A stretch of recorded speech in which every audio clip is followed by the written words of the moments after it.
Pen drive उघड झाल्यास महाराष्ट्र हादरेल. काँग्रेस नेते विजय वडेट्टीवार यांनी हे वक्तव्य केले. खरात प्रकरण महाराष्ट्रासाठी कलंक आहे. बोंधू खरात प्रकरणावरून नाना पटोलेंनी ही प्रतिक्रिया दिली आहे. 39 जणांची यादी पब्लिश केली पाहिजे केसरकरांनी आणि त्या सर्वांवर प्रतिबंधक म्हणजे जादूटोणा प्रतिबंधक कायद्याअंतर्गत, अंधश्रद्धा प्रतिबंधक कायद्याअंतर्गत त्यांच्यावर गुन्हे दाखल झाले पाहिजे. आता ही खराची वरात कुठपर्यंत जाते हे येणारा काळ सांगेल.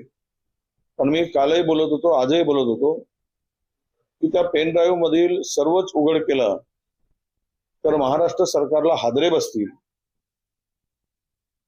खरात प्रकरण तर महाराष्ट्रासाठी तर खऱ्या अर्थाने मोठा कलंक आपण पाहिलं आणि त्या बंधुभावाबरोबर भाजपच्या आणि सत्तेमधल्या अनेक लोकांचा संबंध राहिलेला आहे. त्यामुळे मला असं वाटतं की